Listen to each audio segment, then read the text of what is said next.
கோவையில் தமிழ்நாடு வாழ்வீச்சு சங்கம் மற்றும் கோயம்புத்தூர் வாழ்வீச்சு சங்கம் சார்பாக நடைபெற்ற மாநில அளவிலான வாழ்வீச்சு போட்டியில் தமிழகத்தின் பல்வேறு பகுதிகளில் இருந்தும் 500க்கும் மேற்பட்ட வீர வீராங்கனையர் உற்சாகத்துடன் கலந்து கொண்டனர்.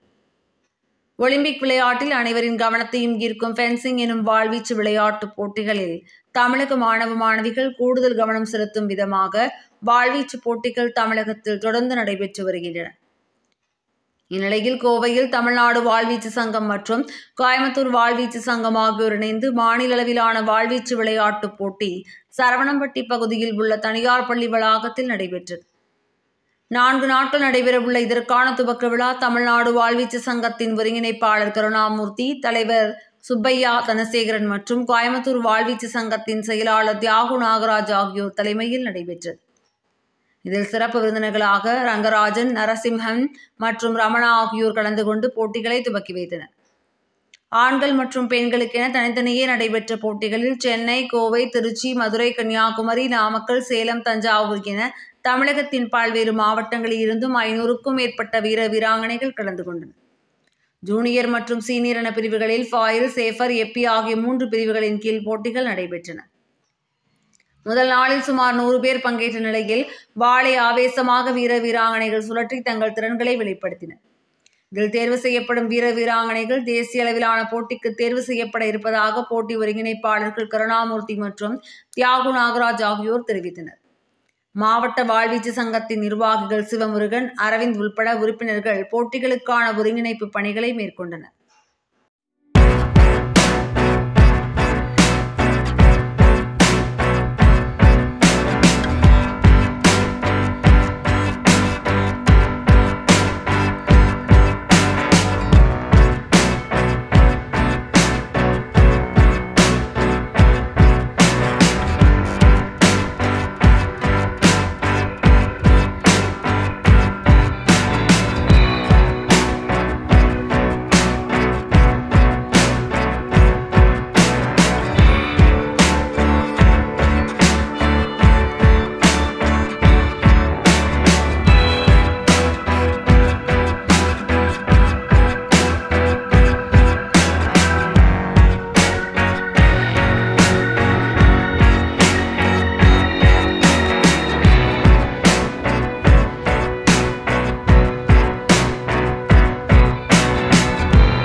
வணக்கம்.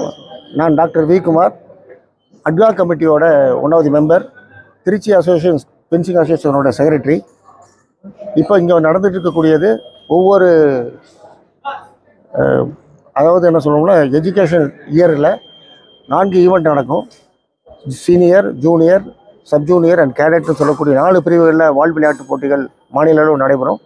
இப்போ இங்கே நடந்து கொண்டு இருக்கக்கூடிய போட்டியானது சீனியர் ஜூனியருக்கான ஒரு போட்டிகளானது. இந்த போட்டியில் கிட்டத்தட்ட 12 மாவட்டங்களைச் சேர்ந்த கிட்டத்தட்ட 130க்கும் மேற்பட்ட வீரர்கள் கலந்துக்கிட்டு இருக்காங்க. இது வந்து 4 நாட்கள் நடைபெறக்கூடிய போட்டி. இன்று சீனியர் பாய்ஸ் நடக்குது, நாளைக்கு ஜூனியர் பாய்ஸ் நடக்கும், நாளை மறுநாள் உங்களுக்கு சீனியர் கேர்ள்ஸ் நடக்க போகுது. அதுக்கடுத்து 4வது நாள் ஜூனியர் கேர்ள்ஸ் நடக்குது. ஏன்னா ஒரு கூட்டம் அதிகமாக சேர வேண்டாம் அப்படிங்கிறதுக்காக ஒரு நல்ல நிலையில் இந்த போட்டி நடைபெற வேண்டும் என்ற காரணத்தினால எல்லாம் பிரித்து வச்சுருக்கோம். நாங்கள் இதில் இந்த விளையாட்டில் மொத்தம் உங்களுக்கு 3 பிரிவுகளில் வால் பிரிவு இருக்குது. இதில் ஃபாயில்னு சொல்லக்கூடிய ஒரு பிரிவு, எப்பின்னு சொல்லக்கூடிய ஒரு பிரிவு, சேபர்னு சொல்லக்கூடிய ஒரு பிரிவு. அதனால் இந்த மொத்தம் 3 பிரிவுகளில் தனித்தனியாக ஒவ்வொரு மாணவர்களும் விளையாடுவாங்க. இந்த விளையாட்டானது மற்ற ஒரு விளையாட்டை கம்பேர் பண்ணும்பொழுது பார்த்திங்கன்னா இது அதிகப்படியான பதக்கங்களை பெற வாய்ப்பு பெற்ற ஒரு விளையாட்டாகும். இதில் கிட்டத்தட்ட ஆண்களுக்காக 24 ஒரு பதக்கங்களும், ஒரு சீனியர்னு எடுத்துக்கிட்டால் அதில் 24 பதக்கங்கள் ஜென்ஸுக்கு, ஜூனியர்னு எடுத்தால் அது 24 பதக்கங்கள். அதே மாதிரி ஒவ்வொரு கேட்டகரிக்கும் ஒரு பாய்ஸுக்கு 24, பெண்களுக்கு 24ங்கிற வகையில் 48 பதக்கங்கள் பெறக்கூடிய வாய்ப்பு பெற்றது. உங்களுக்கு தெரியும் எல்லாத்துக்குமே, ஒரு ஒலிம்பிக்ஸ்னு போயிட்டோம்னா வாலிபால், ஃபுட்பால் இதெல்லாம் போட்டிங்கன்னா ஒரு கோல்டு, ஒரு சில்வர், ஒரு பிரான்ஸ் தான் கிடைக்கும். பட் இந்த விளையாட்டை பொறுத்தவரை ஒரு விளையாட்டு விளையாடும் பொழுது ஒரு ஃபாயில் என்ற ஒரு பிரிவு எடுத்துக்கிட்டோம்னா, அந்த விளையாட்டு பிரிவு எடுத்துக்கிட்டோம்னா தனிநபர் போட்டி இருக்குது. தனிநபர் போட்டியில் பார்த்திங்கன்னா ஒரு கோல்டு, ஒரு சில்வர், 2 பிரான்ஸ் உண்டுங்க. அதே மாதிரி அது குழுப்பிரிவிலும் உண்டு. குழுப்பிரிவிலையும் ஒரு பிரான்ஸ், ஒரு சில்வர், 2 ஒரு கோல்டு, ஒரு சில்வர், 2 பிரான்ஸ் உண்டு. மொத்தம் 8 பதக்கங்கள் ஃபாயிலுக்கு உண்டு. எப்பிக்கு 8 பதக்கங்கள், சேபருக்கு 8 பதக்கங்கள், மொத்தம் 24 பதக்கங்கள் ஒரு ஆண்கள் பிரிவில் உண்டு. அதுவே பெண்களுக்கு 24 பதக்கங்கள் உண்டு. அதே மாதிரி இது ஒரு விளையாட்டுன்னு சொல்லும்போது எல்லாத்துக்கும் ஒரு பயம் இருக்கும். ஐயோ வால்னா ஒரு எட்ஜஸாக பழைய காலத்தில் நம்பியார், எம்ஜிஆர் சண்டை போட்ட மாதிரி ஷார்ப்பாக இருக்குமோ, அது ஏதாச்சும் காயப்படுமோ அப்படிங்கிற மாதிரி எதுவுமே ஒன்றும் கிடையாதுங்க. இதில் பொறுத்தவரை எல்லாம் ஃப்ளெக்சிபிளானது, முனை மழுங்கப்பட்டது. எல்லா பிளேயர்ஸுமே பார்த்திங்கன்னா உங்களுக்கு தெரியும், மாஸ்க் தலையில் அணிஞ்சிருப்பாங்க, உள்ள செஸ்ட் கார்டு போட்டிருப்பாங்க, மேலே எல்லாமே கவர். எந்த விதமான இந்த வாழான நுனினா அது மழுங்கப்பட்ட ஒரு பட்டன் மாதிரி இருக்கக்கூடிய நுனி தான் இருக்கும்.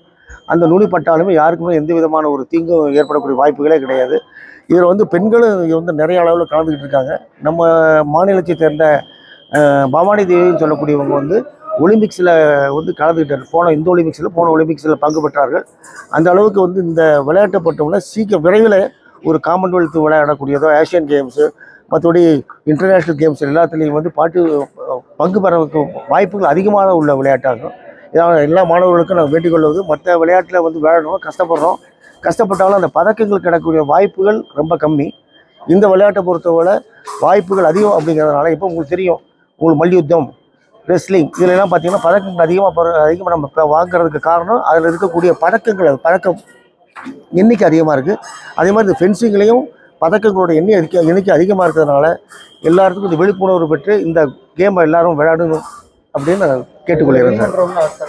இது இப்போ விளையாடக்கூடியது உங்களுக்கு ஸ்டேட் சாம்பியன்ஷிப்புங்க.